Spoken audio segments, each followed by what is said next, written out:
Novels forever में खुशामदीद। Novel हम थे आशना, जिसकी ये सेकंड एपिसोड है और मुझे पता है कि आप लोगों को मैं बहुत देर बाद नावल दिया है। और जो पहली एपिसोड थी वो मैं ऑलरेडी 8 दिन पहले रिकॉर्ड कर चुकी थी, बट मैं दे नहीं पाई क्योंकि मुझे आइडिया था कि मैं अब रिकॉर्डिंग नहीं कर पाऊँगी और आप लोगों को दे नहीं पाऊँगी, तो इसीलिए फिर मैंने उसको अपलोड ही नहीं किया, उसको मैंने प्राइवेट ही रखा। और अब आज मुझे टाइम मिला है। वैसे तो मेरा दिल नहीं कर रहा था आज भी, लेकिन अब ऐसे भी नहीं करना चाहिए ना मुझे कि अब इतना ज़्यादा गैप ले लिया, अब इतना ब्रेक काफ़ी होता है। तो फिर अब मैं वापस आ गई हूँ और मैं आप लोगों के लिए अब अच्छे अच्छे से नावल्स अपलोड करूँगी और वो वाले नावल्स भी अपलोड करूँगी जो मैं पढ़ नहीं सकती। मतलब आई मीन टू से कि जो मेरा दिल है पढ़ने का। मतलब बहुत सारे नावल्स मैं इसलिए नहीं पढ़ती कि वो ऑलरेडी मौजूद हैं। तो अब मैंने सोचा है कि मैं वो नावल्स पढ़ती हूँ जो मैं ख़ुद पढ़ना चाह रही हूँ अभी। जैसे कि नमल नावल नहीं पढ़ा अभी, लेकिन आप लोगों ने मुझे बोला नहीं कि नमल पढ़ें, ज़रूर पढ़ें, लेकिन मैं अभी कह रही हूँ कि मेरा इरादा है इन फ्यूचर पढ़ने का, तो मैं पढ़ूँगी, कोशिश करूँगी अगर मैं पढ़ पाई तो। लेकिन अभी जस्ट मैं आप लोगों को वैसे बता रही हूँ कि मेरा अपनी थिंकिंग आप लोगों के साथ शेयर कर रही हूँ कि इरादा है इन फ्यूचर। और इसके अलावा मैं यूनिवर्सिटी गई हुई थी। मेरा आप लोगों को पता ही है टेस्ट था, जिसका अभी तक रिज़ल्ट नहीं आया और मैं बहुत बेचैनी से उसका इंतज़ार कर रही हूँ क्योंकि वो लास्ट टेस्ट था और उसके बाद पता चल जाएगा कि मेरा मॉर्निंग में एडमिशन हो पाएगा कि नहीं हो पाएगा। तो आप लोग दुआ कीजिएगा। अभी कुछ कह नहीं सकती कि क्या बनेगा, लेकिन होप्स हो कि अच्छा ही हो। और फिर उसके अलावा मुझे अपनी डिग्री लेनी थी, जो कि ज़रूरी होता है लेना आगे एडमिशन के लिए। तो फिर उसके लिए बहुत लंबा प्रोसीजर था, बहुत सारे साइन करवाने थे, इतने ज़्यादा सिग्नेचर थे, तो वो बहुत टाइम टेकिंग काम था, जिसके लिए मुझे 4 दिन लग गए ऑलमोस्ट। और कल मैं फाइनली घर आ गई शाम को काम करके, और आज फिर मैं आप लोगों के लिए रिकॉर्डिंग कर रही हूँ। तो फिर स्टार्ट करते बगैर किसी देर के इसके सेकंड पार्ट को। आज फिर वो अपनी फ़ाइल में अपने डॉक्यूमेंट्स रख रही थी। उसका इरादा अपना इस्तीफ़ा देने के बाद कहीं और जॉब के लिए अप्लाई करना था। वो अब उस शख्स की कंपनी में काम नहीं करना चाहती थी, जिसकी वजह से उसे रुसवाइयों की दलदल में गिरना पड़ा था। और वो खुद कैसे उस दिन अनजान बना पूछ रहा था, कैसे वो अपनी मोहब्बत की वजह से रुसवा हुई। फ़ाइल हाथ में थामकर उसने बैग कंधे पर लटकाया, एक मुस्कुराती नम निगाह अब्रिश पर डाली और बी अम्मा को खुदा हाफिज़ कहती बाहर निकल गई। सड़क पर गाड़ियां रवां दवां थी, लोग एक दूसरे के हालात से अनजान, अपने आँख में मगन, अपनी अपनी मंजिल की तरफ रवां दवां थे। नारंगी सूरज अब तप कर पीला होता, हर सू अपनी तपिश छोड़ रहा था। परिंदे भी आसमान पर उड़ते, शायद अपने रिस्क की तलाश में निकले थे। ऐसे में वो पैदल चलती आगे जा रही थी। कोई रिक्शा नहीं मिला था, तभी पैदल चलना शुरू हुई थी।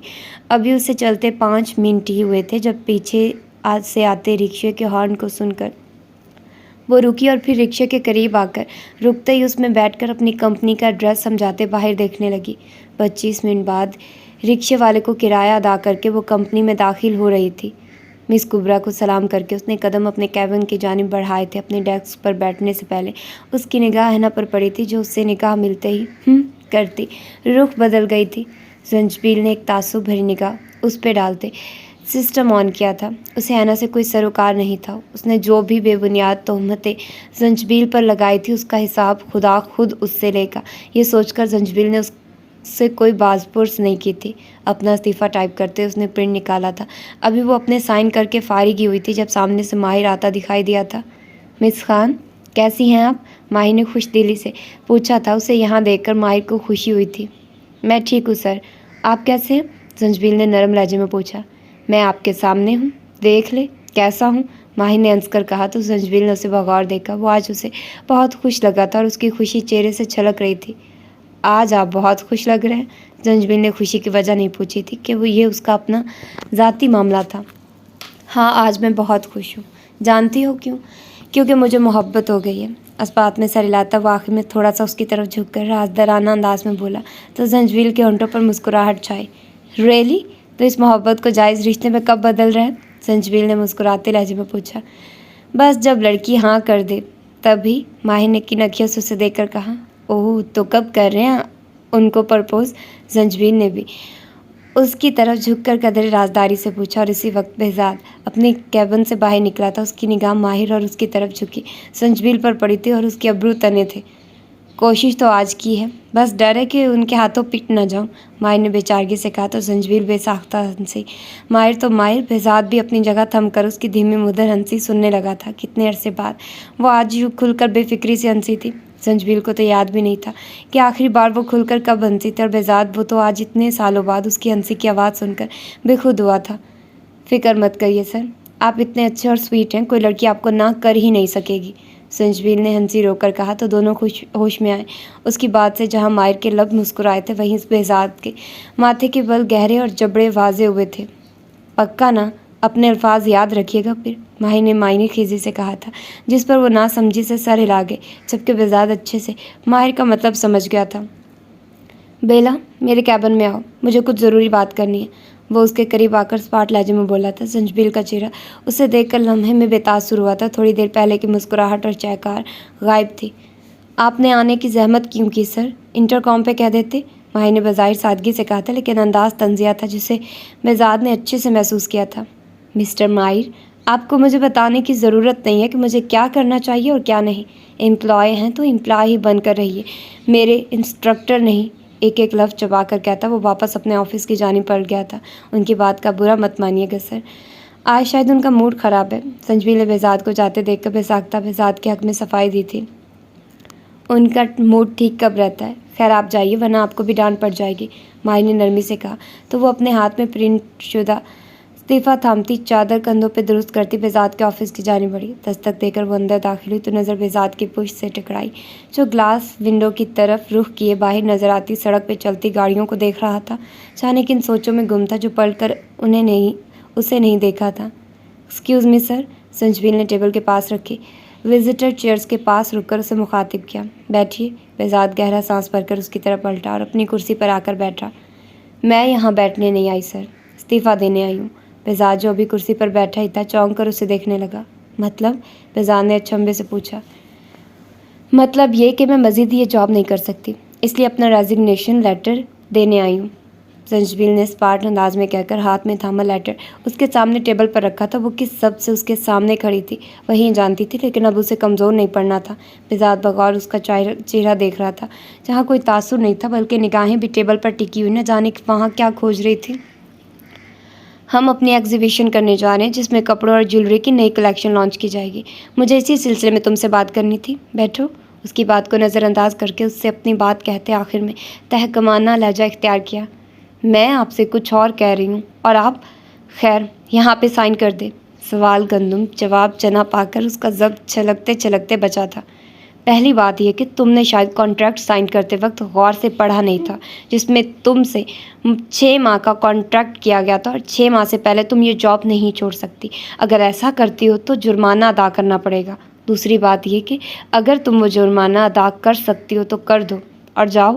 बेजाद ने लापरवाही से कहते आखिर में बेनियाजी दिखाई तो वो दान पे दान जमा गई। कितना जुर्माना है? संजबील ने खुद को कहते सुना था। तकरीबन 5 लाख, बेजाद ने कहा तो वो बेबसी से मुठियाँ भींच गई। आप यूँ मुझे बेबस करके रोक नहीं सकते, संजबील ने गुस्से से कहा। मैंने तुम्हें फ्री हैंड दिया है संजबील खान अफरीदी, तुम जो दिल में आए करो, बेजाद ने पुरसुकून अंदाज में कहा था। वो जानता था कि वो एक साथ इतनी रकम अदा नहीं कर सकेगी। उसके पास संजबील को यहाँ रोकने का कोई और तरीका नहीं था, लेकिन उसे नहीं खबर थी कि वो उससे मज़ीद बदगुमान हो जाएगी।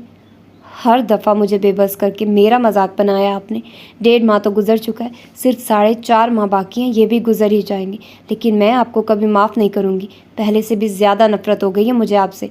एकदम ही उसकी आंखों से आंसू बहने लगे थे। उंगली उसकी तरफ उठाए वो भराए लहजे में वो मज़ीद भी कुछ बोल रही थी, जबकि वो तो उसकी बातें समझने की कोशिश में उसके सुर्ख होते नाक और आंखों को देखता जा रहा था। और जब बात समझ में आई तो अपनी जगह से झटके से खड़ा होता उसके करीब पहुँच उसकी उंगली में अपनी उंगली उलझा गया था। पठानी, उसने करीब पहुंचकर उसकी आंखों में देखा था, जहां शनासाई की रमक के साथ साथ नफ़रत के साए थे। वो जान गया था कि सामने खड़ी लड़की जिसमें उसकी ज़िंदगी बसती है, वो जान गई है कि वो कौन है। हाथ मत लगाओ मुझे, नफ़रत करती हूँ मैं तुमसे, तुम्हारी शक्ल से। एक झटके से अपनी उंगली छुड़वाते बाहर जाना चाहा जब बेजाद ने उसकी कमर के गिर्द बाजू हमाल करते उसे करीब किया। मुझसे नफ़रत है? मेरी शक्ल से नफ़रत है, मगर मेरे दिल से तो मोहब्बत है ना, बेजाद ने बगौर उसके रोए चेहरे को देख कर कहा। उसके आंसू बेजाद को तकलीफ़ दे रहे थे, मगर वो चाह कर भी उसे रोने से बाज नहीं रख पा रहा था जो उसकी गिरफ्त में मचल रही थी। छोड़ो मुझे बेजात गजनबी, तुम्हें कोई हक नहीं मुझे छूने का, दूर रहो मुझसे। संजबील ने उसके बाजू खोलने की कोशिश करते चीख कर कहा था। तो दे दो मुझे सारे हक, वो हक कि मैं तुम्हारे बेहद करीब हो जाऊं, पास आने की इजाज़त दे दो। उसके अश्कों से भरे नैनों को तकते फरमाइश की थी। दिल था कि उसे खुद में छुपाने को कर रहा था, मगर उसकी ये नफ़रत बेजात को इतनी इजाज़त ही नहीं दे रही थी। कभी नहीं, हरगिज़ नहीं। अगर तुम इस दुनिया के आखिरी मर्द भी होगे तब भी मैं तुम्हें कोई हक नहीं दूंगी, वो चीखी थी, जबकि बेजाद उसे थामे पुरसुकून था। इतनी नफ़रत की वजह? बेजाद ने सवाल किया तो वो हकारत उसे देखने लगी। शिर्क से नफ़रत है मुझे, फिर भी मेरी मोहब्बत में शराकत की। अपनी इज्जत जान से ज़्यादा अजीज़ थी मुझे, फिर भी मुझे रुसवा करके रख दिया। नफ़रत के अलावा और कोई रिश्ता नहीं हम में, और ना कभी हो सकता है। वो एक बार फिर चिल्लाई थी और इसी वक्त माहिर सदीक़ी दरवाज़ा खोलकर अंदर दाखिल हुआ था और अंदर का मंजर देखकर उसकी रगें उभरी थी। सामने बेजाद संजबील की कमर में बाजू हमाल किए खड़ा था और संजबील मज़ाहमत करती उसके बाजुओं को अपने गिरद से खोलने की कोशिश में मुसलसल नाकाम दिखाई दे रही थी। वो मुसलसल रो रही थी, जबकि हिजाब भी ढीला हो गया था। संजबील, छोड़िए इन्हें। बेसाख्ता संजबील का नाम पुकारता वो बेजाद से गुस्से से बोला था। ये आपका मसला नहीं मिस्टर माहिर, आप जा सकते हैं, बेजाद ने सख्त लहजे में कहा था, मगर माहिर ने नफ़ी में सर हिलाया था। आप संजबील को हरास कर रहे हैं सर, माहिर ने सख्ती से कहा तो बेजाद ने खून आशाम निगाहों से माहिर को देखा जो अब रोती हुई संजबील के पास आया था। मेरे साथ चलिए संजबील। माहिर ने उसकी तरफ हाथ बढ़ाया था, जिसको थामने की कोशिश में वो कराह कर रह गई थी, क्योंकि बेजाद एक झटके से उसे छोड़कर अपने पहलू में खड़ा कर चुका था। आपको कोई हक नहीं कि बेला को छुए, बेजाद ने सर लहजे में कहा। संजबील हनूज़ रोए जा रही थी।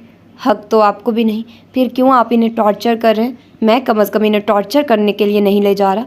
इज्जत करता हूँ मैं संजबील की, माहिर ने जताया तो बेजाद ने एक नज़र संजबील को देखा जो रोने में मसरूफ़ थी। बेजाद की गिरफ्त संजबील के बाजू पर ढीली पड़ी तो वो तेज़ी से माहिर के करीब जा खड़ी हुई। नफ़रत करती हूँ मैं तुमसे, और ये नफ़रत कभी ख़त्म नहीं होगी, कभी नहीं, संजबील ने बेजाद को देखते हुए नफ़रत से कहा था। और फिर वो वहाँ रुकी नहीं थी, बल्कि बाहर निकल गई थी। उसके लफ्ज़ों पर गौर करते माहिर ने बेजाद को देखा था, जिसकी स्याह आंख से एक आंसू निकलकर उसकी बेड़ में जज़ब हुआ था। माहिर ने हैरत की शिद्दत से अपने बॉस को देखा था, जो इतने अरसे में पहली बार यूँ कमज़ोर दिखाई दिया था। बड़े से बड़े हादसे पर, बड़े से बड़े नुकसान पर भी उसकी पेशानी पर एक पल नहीं आया था, और अब सिर्फ संजबील की नफ़रत का इजहार करने पर उस शख्स की आंखें नम हो गई थी, जो दिखने में पत्थर दिल लगता था। गाजी सर, माहिर ने आगे बढ़कर कुछ कहना चाहा, जब बेजाद ने हाथ उठाकर उसे रोका।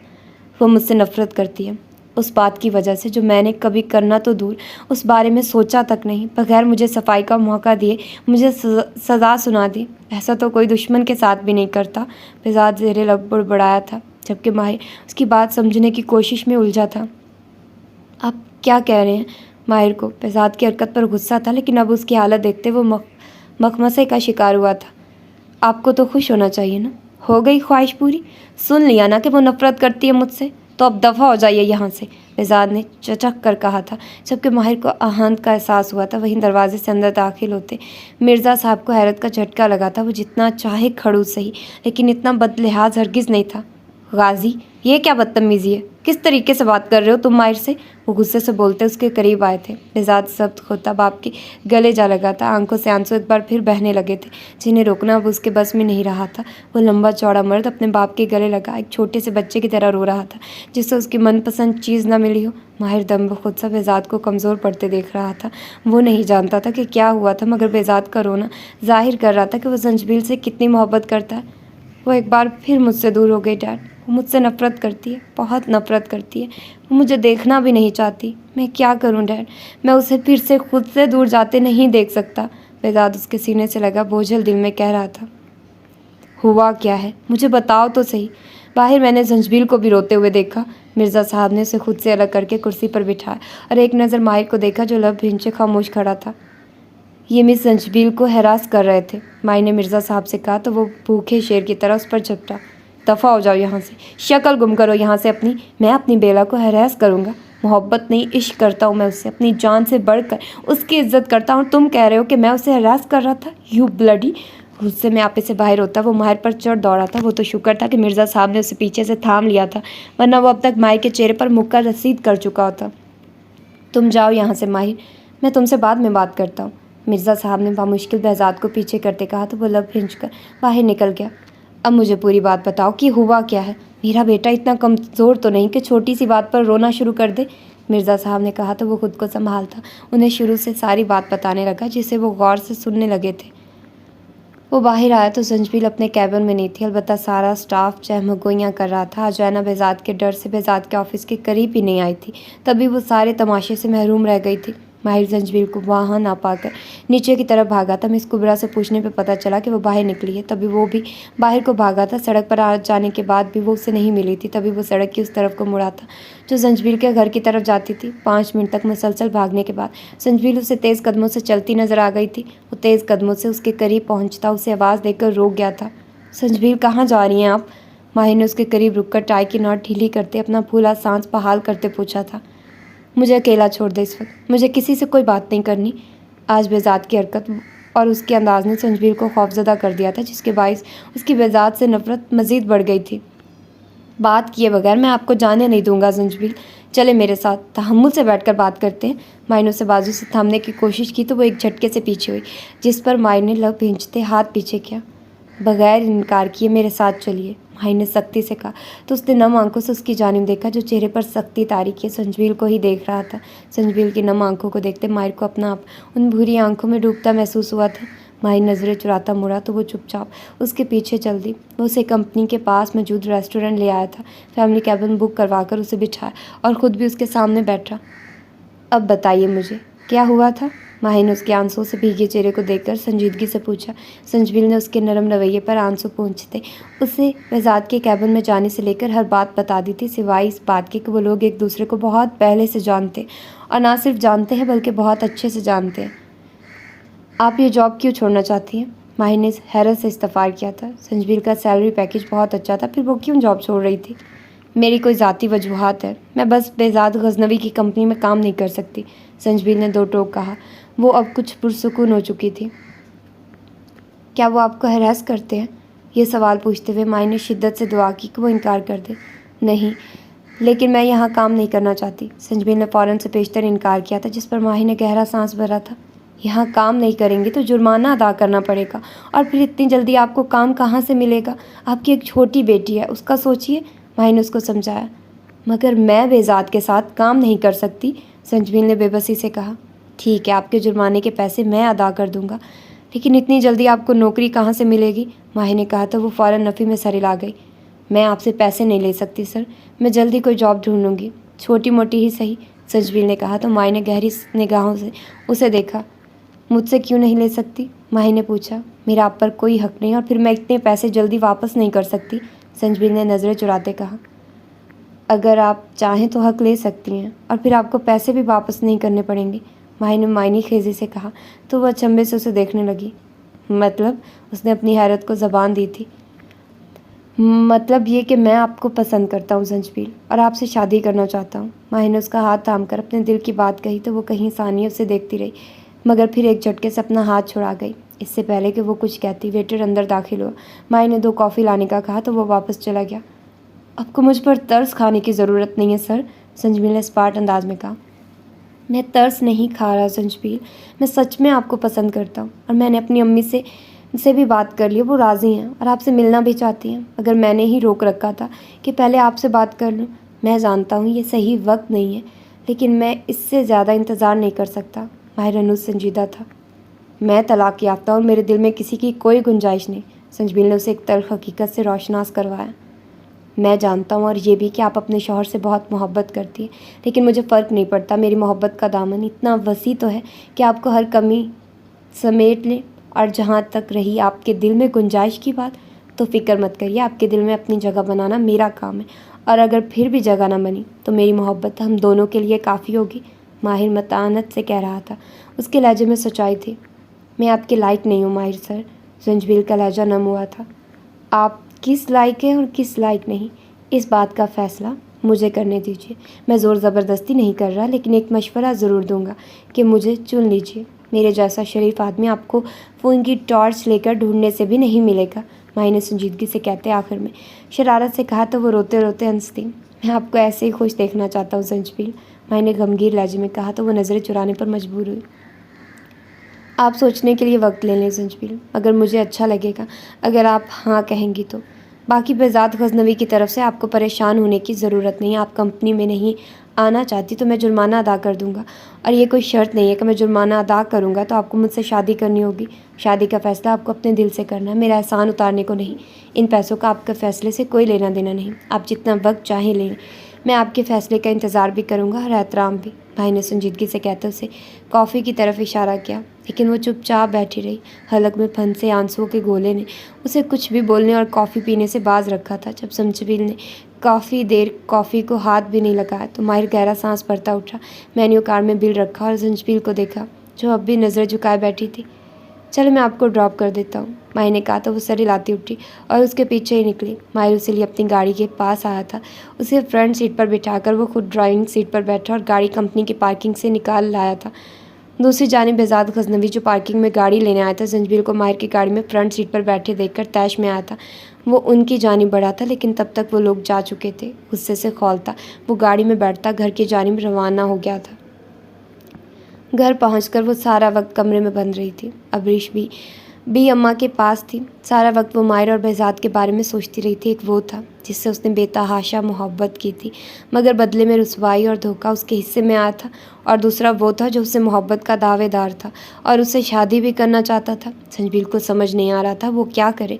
बेज़ाद पर वो मर कर भी यकीन नहीं करना चाहती थी, और माहिर उस पर यकीन होने के बावजूद वो उसके हक़ में फ़ैसला नहीं कर पा रही थी। उसने सोच लिया था कि वो कभी शादी नहीं करेगी, लेकिन कभी उसका बेज़ाद से भी सामना होगा, ये उसने नहीं सोचा था। बेज़ाद के अंदाज़ो अतवार उसे खौफ में मुब्तला कर रहे थे। जिस तरह वो उससे हक़ मांग रहा था, वो संजबील को भूले भी नहीं भूल रहा था। खुद ही सब बर्बाद करके खुद ही अनजान बन रहा था, और एक बार फिर धड़ल्ले से उसे शादी के ख्वाब देख रहा था। नहीं, एक दफ़ा एक मर्द पर भरोसा करके देख लिया, लेकिन अब मज़ीद नहीं। तुमने मुझ इस लायक ही नहीं छोड़ा बेज़ाद गज़नवी कि मैं कभी किसी मर्द पर भरोसा कर सकूं। ये 4 माह मैं तुम्हें बर्दाश्त कर लूँगी, लेकिन एक बार फिर किसी मर्द पर भरोसा करके पहली वाली गलती नहीं दोहराऊँगी। संजबील ने फ़ैसला कर लिया था। वो माहिर को इनकार करने वाली थी, और उसके ख्याल में यही उसके लिए बेहतर था। मम्मी, बाबा कब आएंगे? उसकी सोचों को लगाम अबरीश के सवाल ने लगाए थे। आपको बाबा क्यों चाहिए हैं? क्या आपको अपनी मम्मी पसंद नहीं है? संजबील ने बेबसी से सवाल किया था। पसंद है, बहुत पसंद है, मगर मेरे बाबा भी होने चाहिए ना, अबरीश ने उसकी गोद में बैठते उसके गालों पर अपने नन्हे हाथ रखते कहा। फिर आपकी सिर्फ मम्मी ही होनी चाहिए ना, जैसे बुराक के भी सिर्फ बाबा हैं, उनकी मम्मी नहीं है, और आपके बाबा नहीं है, मगर वो तो अपने बाबा से ज़िद नहीं करते कि उनको मम्मी ला कर दें। संजबील ने नरमी से उसके फूले फूले गाल चूमते हुए समझाया। फिर आप उसकी मम्मी बन जाइए और उसके बाबा मेरे बाबा बन जाते हैं। अबरीश ने मसला ही हल कर दिया था। वो ज़हीन थी, लेकिन उसकी जहानत संजबील को भारी पड़ रही थी। आप भी मेरी जान, वो आपके बाबा नहीं बन सकते, आपके अपने बाबा तो है ना। चलो मैं आपको उनकी तस्वीरें दिखाती हूँ। अबरीश को बेड पर बिठाकर अलमारी से एक एल्बम निकाला और फिर एक एक करके उसे सारी तस्वीरें दिखाने लगी। अबरीश मुँह बसोरते सबको देख रही थी। मगर ये बाहर नहीं आते ना, अबरीश ने रूहान से होकर कहा तो वो गहरा सांस भरती सीधी हुई। अबरीश को आइसक्रीम खानी है? संजबील ने नरमी से उसे बहलाना चाहा और कामयाब भी हुई। यश मम्मी, यम्मी यम्मी आइसक्रीम खानी है, अबरीश ने अपने पेट पर हाथ फेरते कहा तो वो हंसती हुई उसे तैयार करने लगी। आज हम अबरीश की फेवरेट आइसक्रीम खाएंगे, उसे पिचकारते हुए उसने हिजाब किया और कंधों पर चादर ओढ़ी। बी अम्मा, मैं अबरीश को लिए थोड़ी देर के लिए बाहर जा रही हूँ, जल्दी आ जाऊँगी, संजबील ने बाहर आकर बी अम्मा से कहा, जो शाम के खाने के लिए चावल साफ़ कर रही थी। ध्यान से जाना बेटा, बी अम्मा ने उसे ताकीद की तो वो सारी लाती अबरीश को गोद में लिए बाहर की जानिब बढ़ी। मम्मी मैं चलूँ? अबरीश ने सड़क पर आते ही गोद से उतरने की कोशिश की तो वो उसे नीचे उतारकर उसकी उंगली पकड़े चलने लगी। थोड़ी दूर ही आइसक्रीम पार्लर था, इसीलिए वो पैदल ही चले जा रही थी। 10 मिनट बाद वो लोग अपनी मंजिल पर पहुंच चुके थे। संजबील ने वेटर को 2 स्ट्रॉबेरी फ्लेवर में 2 कप आइसक्रीम लाने का कहा और ख़ुद अबरीश की जानिब मतवज्जे हुई, जो टेबल पर रखे प्यारे से शीशे के गुलदान को हाथ में थामे उसमें से ताज़ा गुलाब का फूल निकाल रही थी। अभी बुरी बात, रखिए इसे वापस, संजबील ने टोका तो वो नाक चढ़ाकर उसे देखने लगी। नो मम्मी, इट्स ब्यूटीफुल, ये अभी का है। अबरीश ने उसे अपने सीने से लगाते मलकियत जताई तो संजबील ने उसे घूरा। ये आपका कैसे हो गया? ये तो पहले से ही यहाँ रखा हुआ था ना, संजबील ने याद करवाया तो वो फूल को नाक के आगे किए सूंघने लगी। बट यहाँ अभी बैठी तो ये अभी का हो गया।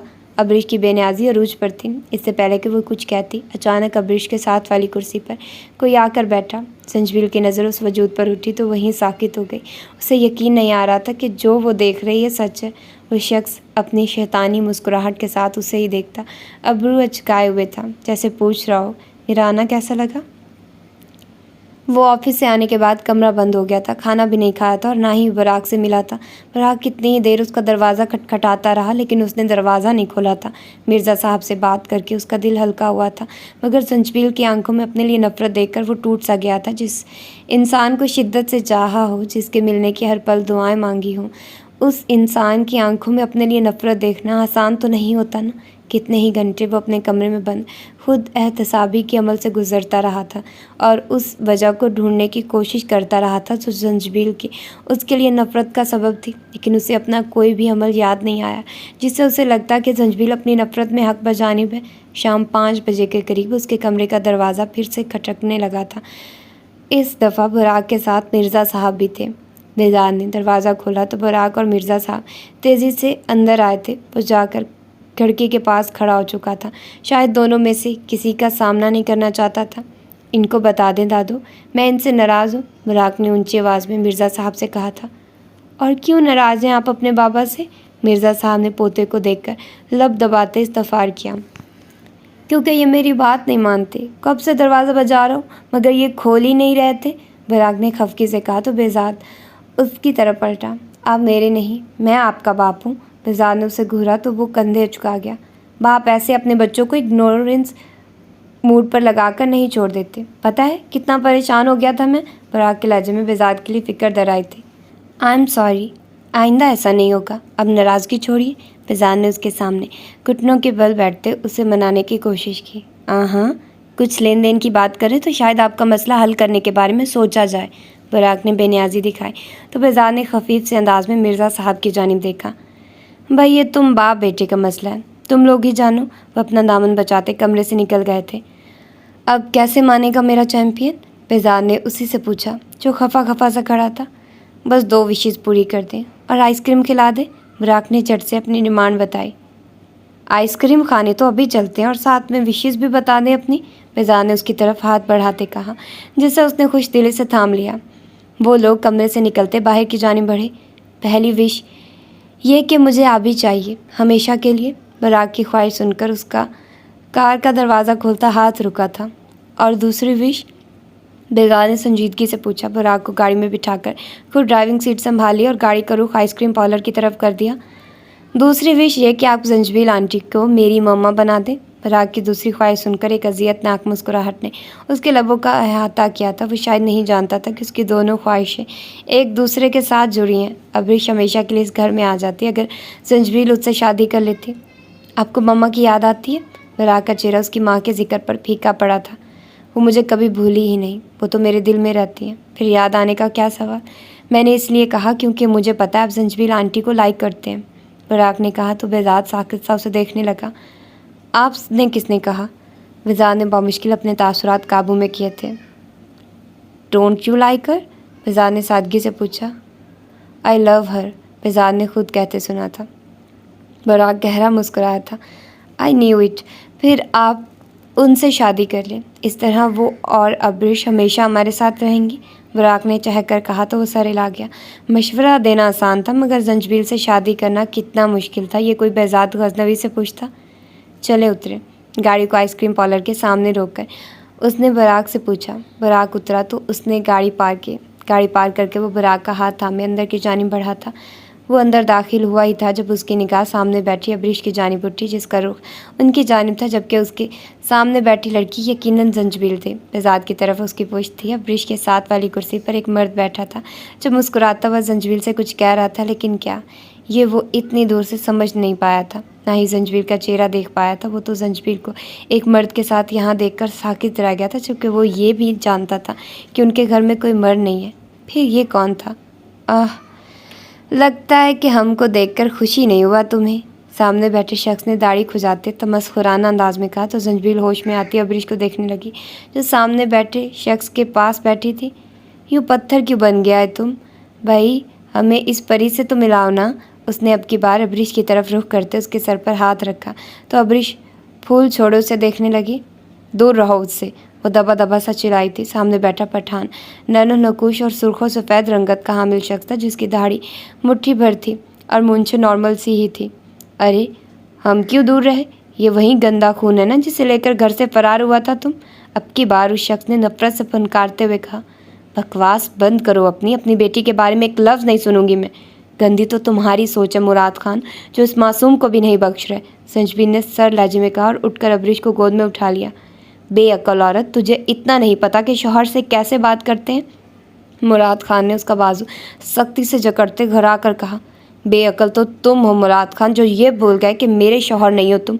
तलाक दे चुके हो मुझे, संजबीन ने बाजू चटकते कहा था, मगर बाजू छुड़वा नहीं पाई थी। तो इसमें क्या है, फिर से शादी कर लेगा हम तुमसे। इतना कहकर उसने संजबीन का गाल सुनाना चाहा था जब उसका हाथ किसी की गिरफ्त में आया था। इससे छूने की गलती से भी मत करना।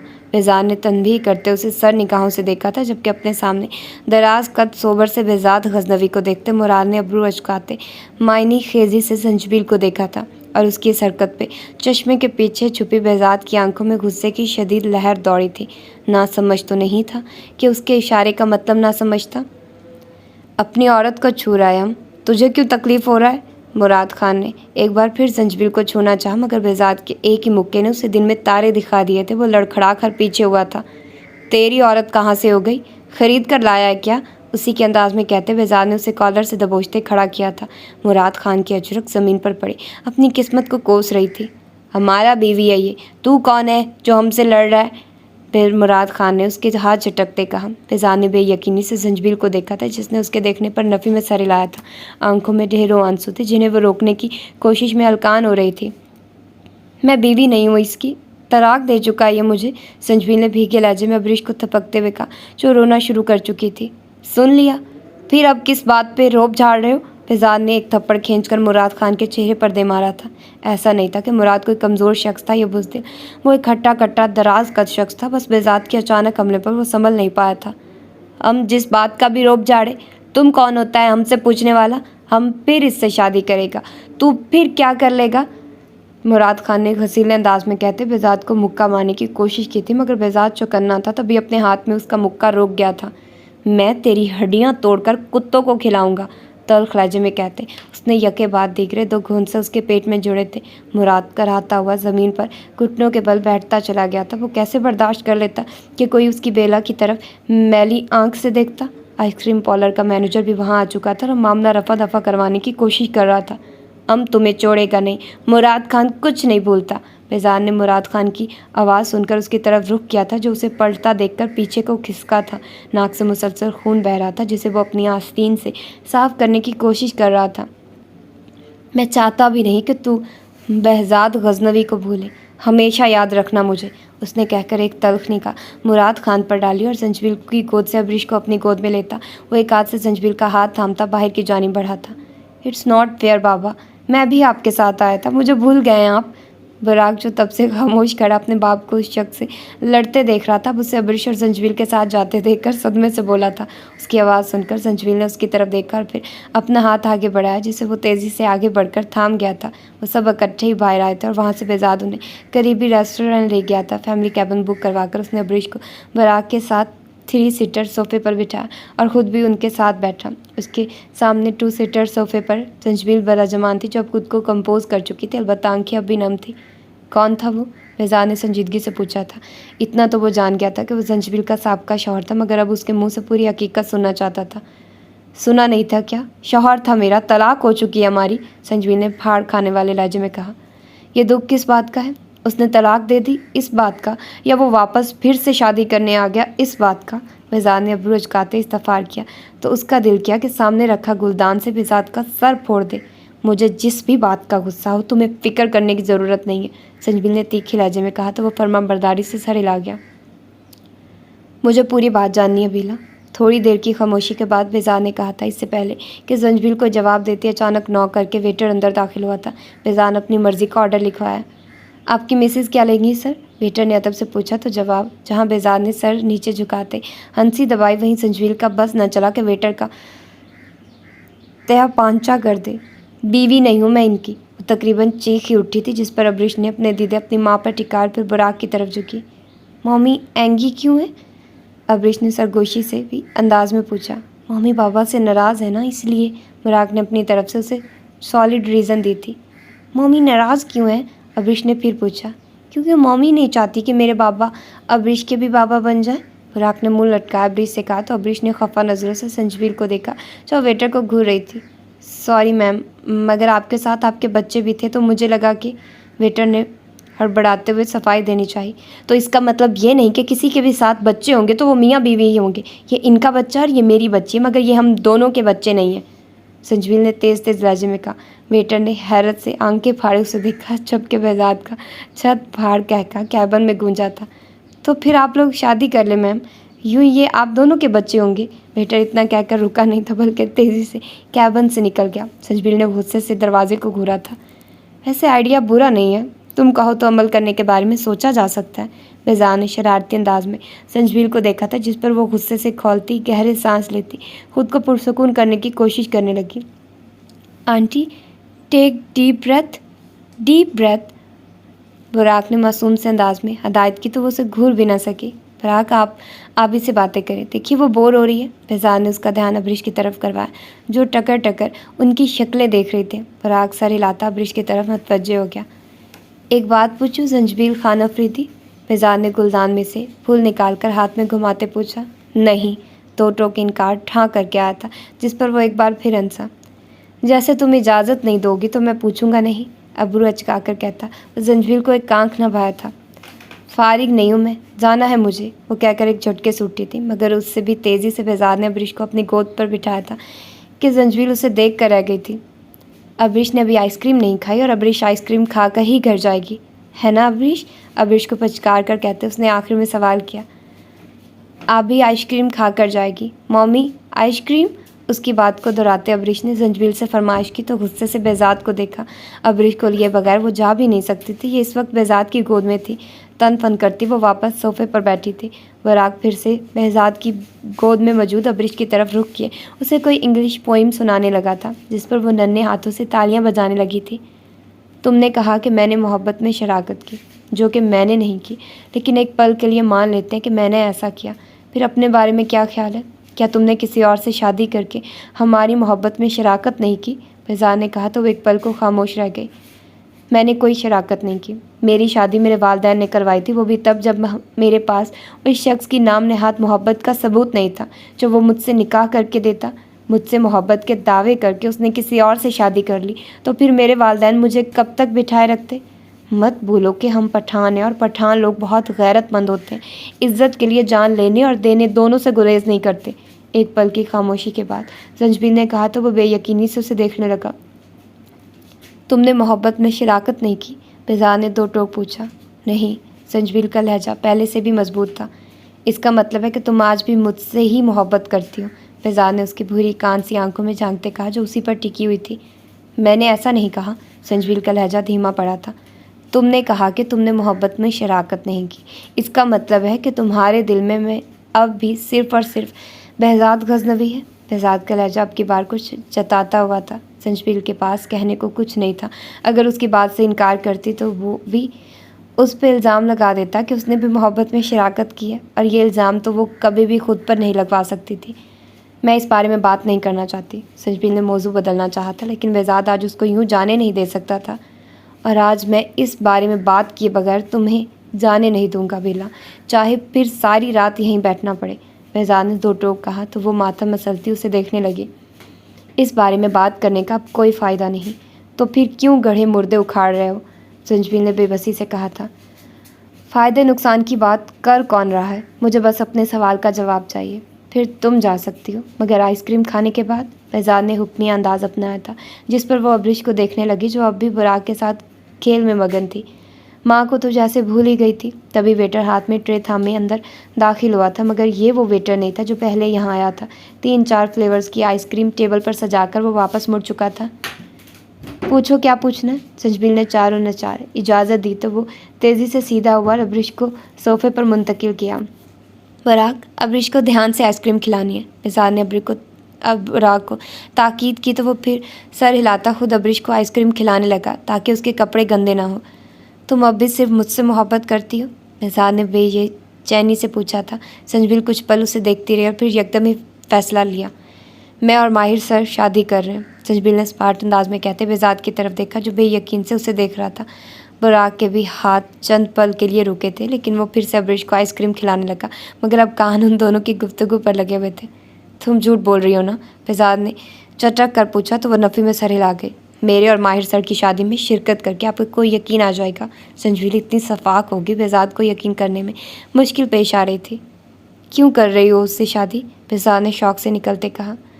अब्रिश को बाप की ज़रूरत है और मुझे एक मुखलिस हमसफ़र की, जिसके कंधे पर सर रखकर मैं अपने सारे गम बहा दूँ, और माहिर सदीकी से ज़्यादा मुखलिस मुझे कोई नहीं मिलेगा। संजबील ने उसकी आंखों में झांकते कहा था, जहाँ उसकी बातें सुनकर शरारे से फूट रहे थे। मैं मर गया हूँ क्या, जो कोई और ढूंढ रही हो? बेजाद घरा उठा था, आंखों के किनारे सबसे सुर्ख पड़ने लगे थे। गाजी, संजबील ने बेसाख्ता कहा था और उसकी ये पुकार बेजाद के लबों पर मुस्कान खिला गई थी। मतलब राख में मोहब्बत की चिंगारी अभी कहीं बाकी थी।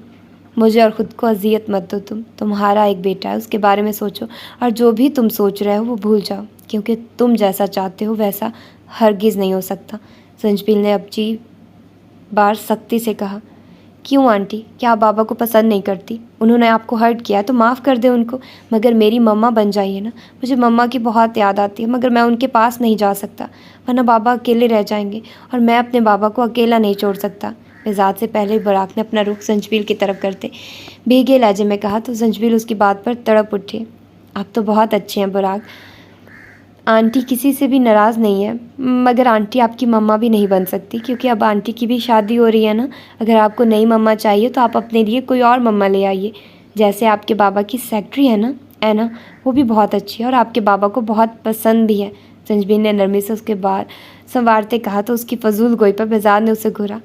बाबा को मैं समझा लूँगा, वो आपको पसंद करने लगेंगे, बट आप मेरी मम्मा बन जाइए ना। बुराक ने उसका हाथ थाम कर आस भरे लहजे में कहा। कुछ मजबूरियाँ इंसान को बहुत कुछ ऐसा करने पर मजबूर कर देती हैं जो वो करना नहीं चाहता। आप भी अपने बाबा की पसंद को कबूल कर लें, मुझे देर हो रही है। चलें अब्रिश? संजबील ने बुराक का हाथ गाल थपथपाकर नरमी से कहा। अब्रिश को गोद में उठाकर बाहर की जानिब पड़ी। इट्स नॉट फेयर बाबा, आप एक लेडी को नहीं पटा सकते। उसके जाने के बाद बुराक ने अफसोस ज़दा से अंदाज में बेजाद को मुखातिब किया, जो उसकी बात पर उसे घूरने लगा था। सुना नहीं क्या मशवरा दिया उसने? ऐना को अपनी मम्मा बना लो, आंटी आपसे नाराज़ नहीं है। बेजाद ने मुंह का नक्शा बिगाड़ते हुए संजबील की नकल उतारी तो बुराक खिलखिलाकर हंसा। ऐना आंटी मुझे ज़रा अच्छी नहीं लगती, वो आपका ख्याल रखेंगी या अपने मेकअप का? मुझे अब्रिश की मम्मा पसंद है और वो ही आपकी ब्राइड बनेंगी। बुराक ने बेनियाजी से अपनी फरमाइश बताई तो वो गहरा सांस भरकर उसे देखने लगा। और ऐसा कैसे होगा? इतनी अच्छी तो वो है नहीं कि आए और कहे कि लो कर लो मुझसे शादी और बना दो बुराक की मम्मा। बेजाद ने बुरा सा मुँह बनाते कहा तो बुराक गहरा मुस्कुराया।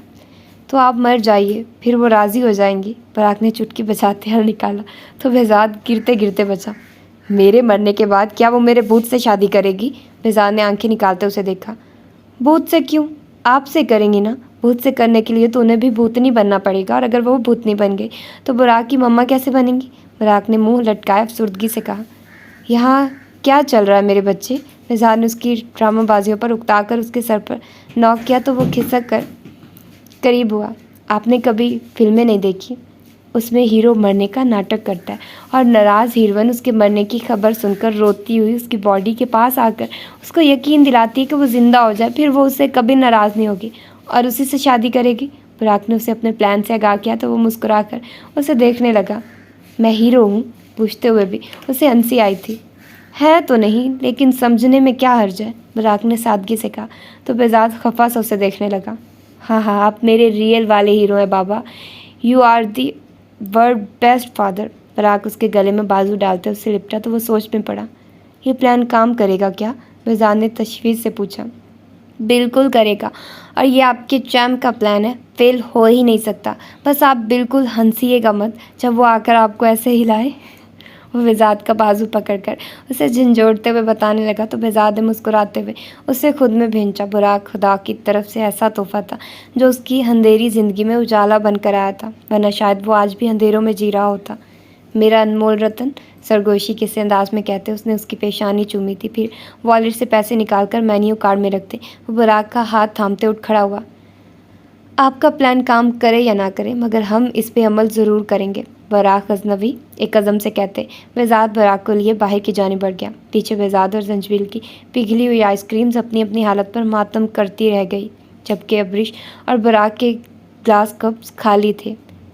जंजबील ने माहिर को फ़ोन करके किसी भी किस्म की माली मदद लेने से इनकार कर दिया था। वो अब हरगिज़ भी शादी नहीं करना चाहती थी, बस अब्रिश के सहारे सारी ज़िंदगी गुजार देना चाहती थी। उसने बेजाद की कंपनी में बाकी के माह मुकम्मल करने का इरादा कर लिया था और माहिर को भी ये बात बता दी थी, जिस पर माहिर ने बगैर कोई जवाब दिए उसके फ़ैसले का एहतराम किया था और दुआ की थी कि वो हर तकलीफ़ से बची रहे। बेजाद के सामने तो कह दिया था कि वो माहिर से शादी करने जा रही है, मगर दिल ने इस फैसले को मानने से इनकार कर दिया था, जो दिमाग के डपटने पर भी अपनी बात से 1 इंच पीछे हटने को तैयार न था।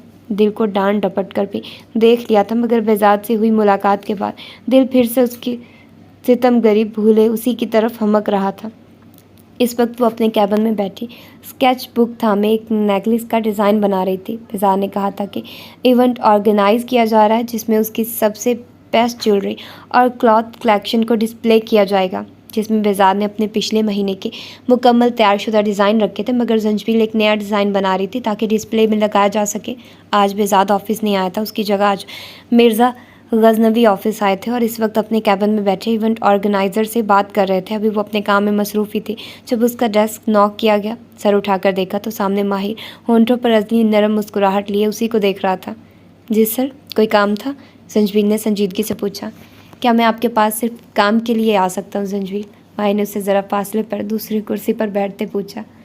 नहीं, मैंने ऐसा तो नहीं कहा। जंजबील खफत ज़दा हुई। आपका सबसे अच्छा दोस्त कौन है जंजबील? माहिर ने उसके हाथ से नोटबुक थामे ज्वेलरी का डिज़ाइन देखते कहा, जो अधूरा था। एक इयररिंग बना था, आधा नेकलेस, आधी अंगूठी और माथा पट्टी की भी सिर्फ चेन बनाई गई थी। आधे अधूरे डिज़ाइन को देखते वो ताज्जुब का शिकार हुआ था। मेरा ज़मीर, 2 लफ्ज़ी जवाब डिज़ाइन का जायज़ा लेते माहिर को हैरान कर गया था। तभी वो उसकी तरफ मतवज्जे हुआ। वो कैसे? माहिर ने नरमी से पूछा। एक अच्छा दोस्त वो होता है जो अपने दोस्त को बुरे काम पर डांटे और अच्छे काम पे शाबाश दे, और मेरा सबसे अच्छा दोस्त मेरा ज़मीर ही है, जो मुझे हर बुरे काम से रोकता है, और ना सिर्फ रोकता है बल्कि मलामत भी करता है, जबकि मेरे अच्छे कामों पर मुझे सराहता है, मुझे शाबाशी देता है, जिस पर मेरे अंदर मज़ीद अच्छे काम करने का हौसला पैदा होता है। संजबीन ने मतानत से कहा था, जबकि माहिर उसके लफ्ज़ों में खोया यकटिक उसे ही देख रहा था। फिर कुछ लोगों का ज़मीर उनका दोस्त क्यों नहीं बन पाता? कहीं लोग ज़मीर फ़रोश क्यों होते हैं, बल्कि गलत करके भी वो खुशियों भरी ज़िंदगी गुजार रहे होते हैं? माहिर ने बेसाख्ता पूछा था। ज़मीर तो सबका होता है सर, बस कुछ लोग अपने ज़मीर की आवाज़ दबाकर दूसरों के साथ गलत कर जाते हैं, जिसका उन्हें एहसास भी हो तो वो अपने ज़मीर को थपक थपक कर सुला देते हैं कि जो उन्होंने किया वो मजबूरी थी। और आपने गलत कहा सर, जो लोग अपने ज़मीर को दबा देते हैं और दूसरों के साथ गलत करते हैं, वो खुशियाँ तो ख़रीद लेते हैं मगर कभी भी सुकून नहीं ख़रीद सकते। ऐसे लोगों का सुकून ख़त्म हो जाता है और वो सारी ज़िंदगी बेसुकूनी का शिकार रहते हैं। संजबीर ने तफसीली जवाब दिया था। आपका सिर्फ एक ही दोस्त है, तो क्या आप अपना हल्का अहबाब वसी नहीं करना चाहेंगी? माहिर ने कुछ देर की खामोशी के बाद पूछा था। कोई ऐसा मुखलिस है ही नहीं जिस पर एतबार किया जाए? कंधे उचकाकर वो मुस्कुराई थी। क्या मैं भी काबिल एतबार नहीं? माहिर ने शिकवा कना निगाहों से पूछा था। आप? अभी वो कुछ कहती कि बराक सामने से आता दिखाई दिया। बराक? छंबे से उसे रोते हुए देखकर वो उठी और उसकी जानिब बढ़ी। बराक, क्या हुआ बेबी? उससे पहले कि वो बराक तक पहुंचती, जाने कहाँ से ऐना उसके करीब पहुंचती परेशानी से पूछने लगी। मेरे बाबा? हिचकियों से रोता वो अपनी आंखें मसलने लगा था। क्या हुआ सर को? वो ठीक तो है ना? ऐना ने बेताबी से पूछा था, जबकि बराक को जवाब देने के बजाय संजबील को शिकवा कुना नज़रों से देखता नफ़ी में सर हिलाकर मिर्ज़ा साहब की कैबिन की जानिब भागा था। क्या हो गया सर को? माहिर ने भी बराक की बात सुन ली थी, तभी पूछा, मगर ऐना ने संजबील को खा जाने वाली नज़रों से देखकर बगैर कोई जवाब दिए मिर्ज़ा साहब के ऑफिस का रुख किया। क्या हुआ उन्हें? संजबील की आवाज़ सरगोशी से ज़्यादा बुलंद नहीं थी। अपनी जगह जमी वो बस साकित निगाहों से मिर्ज़ा साहब के कैबिन के दरवाजे को देख रही थी, जहाँ ऐना अंदर जाती दिखाई दे रही थी। पता नहीं, शायद बीमार हो, मैं मिर्ज़ा साहब से पूछ कर आता हूँ। माहिर ने गौर से उसका जर्द पड़ता चेहरा देखकर कहा और मिर्ज़ा साहब के कैबिन की जानिब बढ़ा, मगर इससे पहले ही ऐना कैबिन से बाहर आती नजर आई। वो रो रही थी और बार बार आंसू साफ कर रही थी। क्या हुआ है ना, रो क्यों रही हो? माहिर ने उसके करीब आने पर जल्दी से पूछा था। बॉस मर गया। 3 लफ्ज़ी जवाब माहिर को हैरत में धकेल गया जबकि संजबील लड़खड़ाई थी। क्या बकवास कर रही हो है ना? माहिर धाड़ा था। अभी कल तो वो ठीक ठाक था और आज ये खबर, ये झूठ है। बुड़बुड़ाते हुए संजबील ने अपने गाल पर हाथ फेरा था जो आंसुओं से तर था। ये झूठ है, वो चिल्ला उठी थी जिस पर अना और माहिर ने उसकी जानी मुड़ते चंबे से उसके अंदाज को देखा था। तुम्हारी नज़र खा गई मेरे बॉस को, ना तुम्हारी काली नज़र उन्हें लगती, ना वो हमें छोड़कर जाते। अना ने गुस्से से चीख कर कहा था जिस पर उसने नफ़ी में सर हिलाते शिद्दत से दुआ की थी कि वो सही सलामत हो, जबकि माहिर इंगश्ते बदिंदा सा उसके मोतियों की तरह बहते आंसुओं को देखता उनकी वजह समझने की कोशिश में था। वो यूँ नहीं कर सकता मेरे साथ, ऐसे कैसे मेरे हिसाब बेबाक किए बगैर जा सकता है? मैंने अभी माफ़ नहीं किया उसे। बुड़बुड़ाते हुए वो उल्टे कदम पीछे को चलने लगी। एक हाथ से आंसू साफ किए जा रही थी जो मुसलसल बह रहे थे। संजबील, क्या हुआ है आपको? कहाँ जा? माहिर उसकी ख़राब होती हालत को देखता पूछ रहा था जब पीछे से मिर्ज़ा साहब की परेशान सी आवाज़ सुनाई दी। माहिर ने पलट कर देखा तो बुराक भी उनके साथ ही था। मेरा बच्चा जाने किसकी नज़र खा गई मेरे बेटे को। मिर्ज़ा साहब दिल पे हाथ रखते गमज़दा से लहजे में बोले थे। अंकल वो ठीक है ना? कह दे कुछ नहीं हुआ उसे प्लीज़। बुराक आप मजाक कर रहे थे ना? संजबील ने उनके करीब पहुंचते बेताबी से पूछा था। आपकी वजह से वो चले गए, आपने उनकी बात नहीं मानी थी ना? मैं आपसे कभी बात नहीं करूँगा, सुर्ख आंखें लिए बुराक ने चीख कर कहा था। बुराक, माय बेबी। ऐना खुद भी रोती हुई बुराक को खुद से लगा गई। वहाँ इस वक्त अब उन पांचों के अलावा कोई नहीं था। वो अब हम में नहीं रहा बेटा, उसे माफ़ कर देना। मिर्ज़ा साहब ने उसके सर पर हाथ रखते कमज़ोर से लहजे में कहा तो वो एक झटके से पीछे हुई। झूठ बोल रहे हैं आप, वो ऐसे जा ही नहीं सकता। वो जंजबील खान अफरीदी नहीं थी जिसे माहिर रोज़ देखता था। ये तो कोई दीवानी सी लड़की थी और उसका ये दीवानापन वो भी बेहज़ाद गजनवी के लिए। माहिर के अंदर बहुत कुछ तोड़ रहा था। नहीं जाने दूंगी उसे, अगर गया तो कभी माफ़ नहीं करूंगी। हिजाब में लिपटा चेहरा मुकम्मल आंसुओं से तर था। भूरी आंखों में सुर्खी छाई थी। इतना कहकर वो पलटी थी और बाहर की जानिब भागी थी। उसकी दीवानों सी हालत देखता माहिर भी उसके पीछे भागा था। ऐना ने जलती निगाहों से जंजबील को देखा था और फिर से बेजाद की याद में आंसू बहाती बुराक से पूछने लगी थी कि यह सब कैसे हुआ। संजबील, रुकिए, कहाँ जा रही हैं? माही ने पीछे से आवाज़ लगाई थी। वो अनसुनी करती कंपनी से बाहर निकल गई। उसे यूं संजबील के पीछे भागते देखकर सारा स्टाफ उलझन में गिरा था, जबकि मिस कुबरा माही के पास चली आई थी और उसे पूछने लगी थी कि क्या हुआ है। माही ने जवाबन ऐना की बताई बात सबको सुनाते बाहर की जानिब दौड़ लगाई थी। सारे स्टाफ पे सन्नाटा छा गया था। वो ये सब मानने को तैयार ही नहीं थे। वो बाहर आया तो संजबील बेजाद की गाड़ी में बैठ रही थी। फ्रंट पर ड्राइवर बड़ा जमान था जो माहिर के देखते ही देखते गाड़ी वहाँ से निकाल ले गया था। माहिर अपनी गाड़ी में बैठता उनका पीछा करने लगा था। संजबील बाहर आती सड़क की जानिब बढ़ने लगी थी जब किसी ने उसे पुकारा था। मैम, मेरे साथ अस्पताल चलिए, बेजाद साहब वहीं हैं। ड्राइवर ने अदब से कहा था। वो बगैर कुछ भी सोचे उसकी गाड़ी में बैठ गई थी। इस वक्त उसके जहन में बस बेजाद गजनवी घूम रहा था और साथ में ऐना की कही बात भी जिस पर वो मर कर भी यकीन नहीं करना चाहती थी। उसने एक बार भी नहीं सोचा था कि बेजाद का ड्राइवर उसके इंतज़ार में यहाँ खड़ा क्या कर रहा था। 20 मिनट बाद गाड़ी एक अस्पताल के सामने रुकी थी और इन 20 मिनटों में एक पल के लिए भी जंजबील के आंसू नहीं रुके थे। उसका हिजाब थोड़ी के पास से बिल्कुल तर हो चुका था जबकि चादर ढलकने लगी थी। गाड़ी रुकते ही वो बाहर निकलती अस्पताल की अंदरूनी जानिब भागी थी। रिसेप्शन से बेजाद गजनवी का पूछकर वो लिफ्ट की जानिब आई। लिफ्ट खुल नहीं रही थी और इससे ज़्यादा वो सब्र नहीं कर सकती थी। तभी सीढ़ियों की जानिब बढ़ती वो तेज़ी से भागने के से अंदाज में सीढ़ियाँ चढ़ने लगी। फूले सांसों और बेजान होते टांगों के साथ वो तीसरी मंजिल पर पहुंची। वहाँ पर मौजूद रिसेप्शनिस्ट से बेजाद गजनवी का कमरा नंबर पूछा। सॉरी मैम, उनकी डेथ हो चुकी है और उनकी बॉडी इस वक्त मुर्दा खाने में है। वो लड़की संजीदगी से बताती वापस कंप्यूटर की जानिब मुतवज्जे हो गई थी। जंजबील ने धुंधलाई आंखों से उसे देखा था। सर बेख्तियार नफ़ी में हिलने लगा था। दाएं बाएं सर हिलाती वो बस रोए जा रही थी जब कोई नरम सी पुकार उसके करीब से उठी। उसने धुंधली आंखों से सर उठाकर देखा तो सामने माहिर था। वो मुझे एक बार फिर छोड़ कर चला गया। वो हमेशा मुझे बेआसरा छोड़ देता है। उसने मुझसे मोहब्बत कभी की ही नहीं। अगर ऐसा होता तो वो हमेशा मेरे साथ रहता लेकिन नहीं, वो हर बार मुझे नया ज़ख्म देता है, हमेशा मेरा दिल दुखाता है। संजबील बेदर्दी से आंखें मसलती माहिर को बताने लगी थी, साथ में रोना भी जारी था जिसकी वजह से उसके अल्फाज अटक रहे थे। कौन, किसकी बात कर रही हैं आप? माहिर ने यकीन करना चाहता तभी पूछ बैठा था। गाजी की। उसने फिर मुझे अकेला कर दिया। वो तो कहता था कि हमेशा मेरा साथ निभाएगा, कभी मुझे तन्हा नहीं छोड़ेगा। वो मुझे मनाना चाहता था, माफ़ी भी मांग रहा था, लेकिन मैंने उसे माफ़ नहीं किया। क्यों नहीं किया माफ़? कर देती तो वो आज मेरे सामने सही सलामत तो होता ना। संजबील ने चेहरा हाथों में छुपा लिया था। उसके लफ्ज़ों के साथ साथ उसके लहजे में भी दर्द था। बेहज़ाद गज़नवी के लिए मोहब्बत ही मोहब्बत थी, जिस पर वो दम बखुद रह गया था। आसान तो नहीं होता ना अपनी मोहब्बत के मुंह से किसी और की मोहब्बत के किस्से सुनना। वो जानता था गाजी कौन है, फिर कैसे न दिल जलता उसका।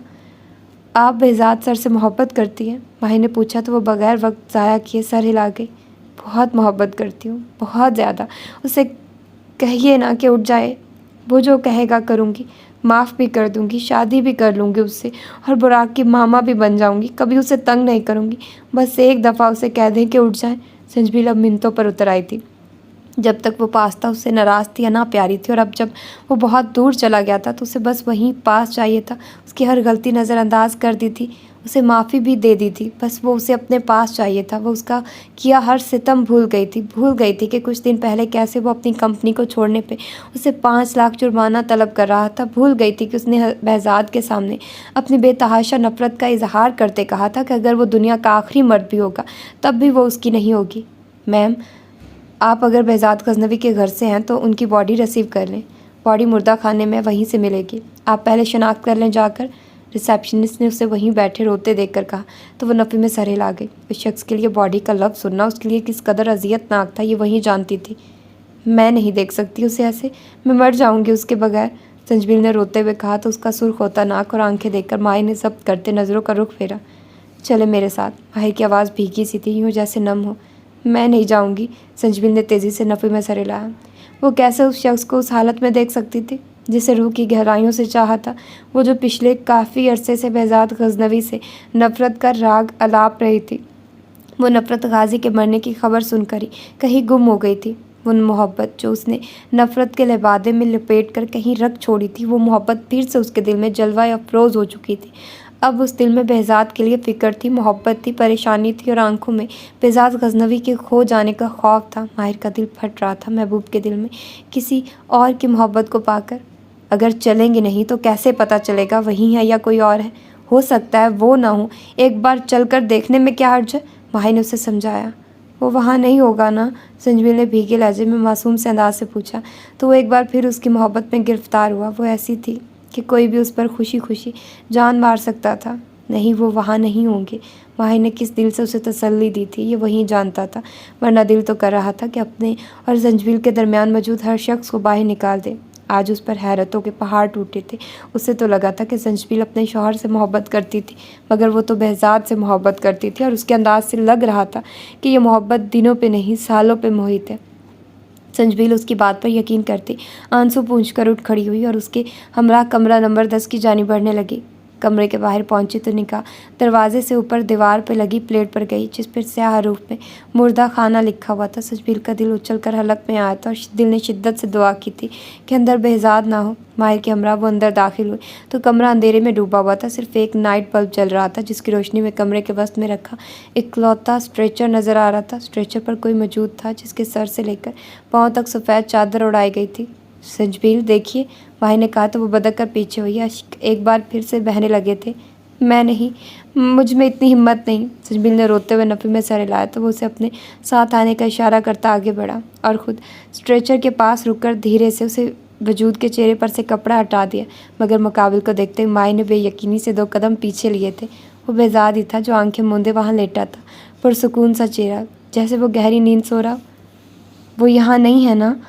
संजबील ने आस भरे लहजे में पूछा तो माहिर मज़ीद 2 कदम पीछे हटा। बहुत मोहब्बत करती हैं आप उनसे? माहिर ने वही सवाल दोबारा पूछा था। लहजे में आस थी कि शायद वो इनकार करते, लेकिन हर बार वैसा ही तो नहीं होता ना जैसा इंसान चाहता है। बहुत ज़्यादा, इतनी कि लफ्ज़ों में बयान करना मुश्किल है। संजबील ने रोते हुए उस साक़ित वजूद पर नज़रें जमाते कदम उसकी जानिब बढ़ाए थे। एक बार फिर से वहीं जवाब। माहिर का दिल एक बार फिर तोड़ गया था। जाने क्यों हर दफ़ा उसके मुँह से ये बात सुनकर अज़ियत पहले से दुगनी होती थी। शायद मोहब्बत में ऐसा ही होता है। मत देखिए, आप बर्दाश्त नहीं कर पाएंगी। भाई ने उसे रोकना चाहा लेकिन वो रुकी नहीं थी, बल्कि उस वजूद के बिल्कुल पास जाकर खड़ी होती बिलखती उसका चेहरा देखने लगी। बेहज़ाद को बेहिस्सो हरकत देखकर उसके आंसू में रवानी आई थी। बेहज़ाद की बंद आंखों पर उसकी नज़रें ठहर सी गई थी, जो आज चश्मे की कैद से तो आज़ाद थी मगर फिर भी नज़र नहीं आती थी। एक बार, सिर्फ एक बार लौट आओ मेरे पास। थक गई हूँ मैं तन्हा, जीते जीते अब की बार आ जाओ, वरना अब की बार जो बिखरी तो संभल नहीं पाऊँगी। पहले तुमसे दूरी बर्दाश्त कर ली थी गाजी, लेकिन अब मेरे पाँव आंवलों से भर गए हैं। हर ख़ता माफ़ कर दूँगी, हर बात भूल जाऊँगी, बस एक बार मेरे पास लौट आओ। संजवील ने उसके बालों में हाथ फेरते रोते हुए कहा। वो दोनों एक दूसरे को बहुत पहले से जानते थे, शायद कहीं साल पहले से, और ये बात माहिर को अब समझ आई थी। मगर दिल का क्या करता जो संजवील खान अफरीदी का तलबगार हो गया था। अब की बार जो कहोगे वो मानूंगी, कभी तुमसे बेवफाई का शिकवा नहीं करूंगी। एक बार अपनी बेला के पास लौट आओ, बुरा की मम्मा भी बन जाऊंगी गाजी। देखो मैं तुम्हारी वही बेला हूँ जो पहले होती थी, तुम्हारी हर बात पे आंख बंद करके यकीन करने वाली। संजवील ने उसके चेहरे को देखते इल्तिजा की थी और ज़रा सा झुकते उसको बगौर देखा था। उसे महसूस हुआ था जैसे उसकी पलकें लर्जी हों। इससे पहले कि वो कुछ कहती, एकदम से बेजाद के बाजू संजवील की कमर के गिर्द हमायल हुए थे और उसे खुद पर झुका गया था। माहिर उसकी चीख सुनते आवाज़ भागता सा उसकी जानिब बढ़ने लगा था, मगर बेजाद के बाजुओं को उसकी कमर में देखते हुए भौंकचा हुआ था। मतलब ये सब एक नाटक था। सच कह रही हो ना? अब तो कभी दूर नहीं जाओगी ना? वादा करो मुझसे। बेजाद अपने ऊपर झुके संजवील के चेहरे को देखता दिलकशी से मुस्कुराता हुआ पूछ रहा था, जबकि संजवील की पूरी आंखें पूरी तरह खुली हैरत और शौक से उसे देख रही थी। वो बेवकूफ़ बनाई जा चुकी थी, वो भी बेहजाद गजनबी के हाथों। और ना सिर्फ बेवकूफ़ बनी थी बल्कि उसकी मोहब्बत को भी मजाक बना दिया गया था। बेहजाद अब उठकर बैठता उसे खुद में भेज गया था। छोड़ो मुझे। संजवील का लहजा सख्त हुआ था, जबकि हाथ उसकी गिरफ्त से आज़ादी पाने को मज़ाहमत करने लगे थे। छोड़ने के लिए नहीं पकड़ा। बेजार ने उठकर बैठते उसके चेहरे को देखते कहा था, जो रोने और गुस्से के बायस सुर्ख हो रहा था। हाथ मत लगाओ मुझे, धोखेबाज इंसान। आज एक बार फिर तुमने मुझे चीट किया और एक बार फिर मैं तुम्हारे धोखे में आ गई। चीख कर कहती वो झटके से पीछे हुई थी। मैंने तुम्हें कभी धोखा नहीं दिया बेला, मैंने हमेशा तुम्हें चाहा है और हमेशा तुम्हें ही चाहूँगा। उसने स्ट्रेचर से नीचे उतरते उसे यकीन दिलाना चाहा, मगर वो मज़ीद पीछे हुई थी। हाँ, इसीलिए शादी कर लिया ना? संजवील ने बेदर्दी से आंसू साफ करते तंज किया। बेला वो शादी? बेजार ने कुछ कहना चाहा, मगर वो हाथ खड़ा करती उसे रोक गई थी।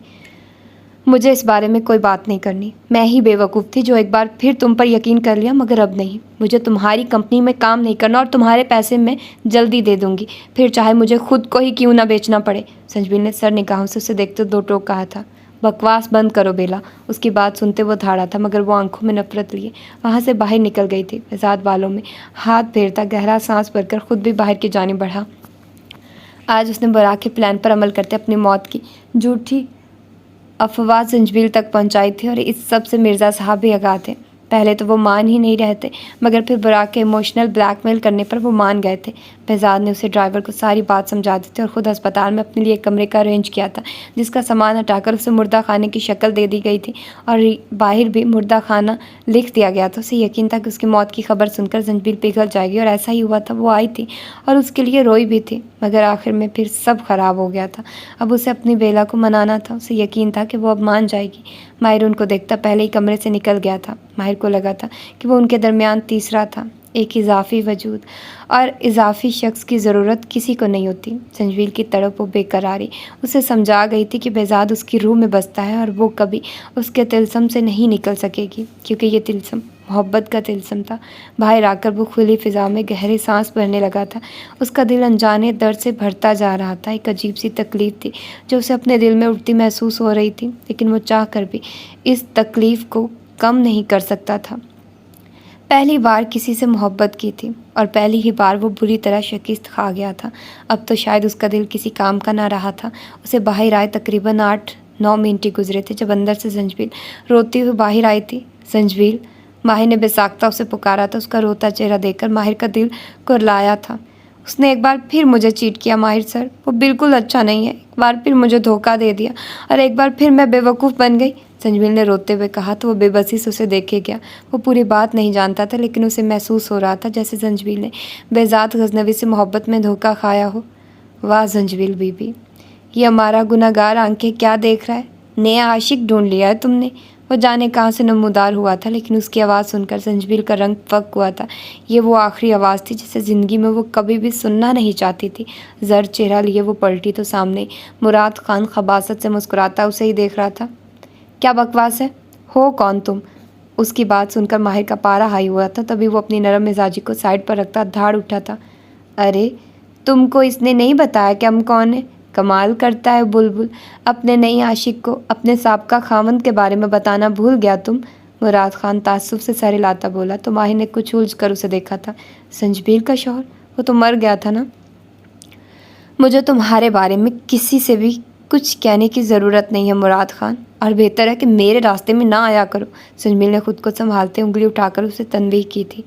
अरे ऐसे कैसे ना आया करे, हम भी तुम्हारा कुछ लगता है, चाहे साबका ही सही। मुराद खान के चेहरे की शैतानी ने संजबीर को मजीद तैश दिलाया था। तुम होते कौन है संजबीर के बारे में बात करने वाले, अपना रास्ता नापो तुम। माहिर ने उसे अपनी शैतानी नज़रें संजबीर पर जमाए देख कर कहा।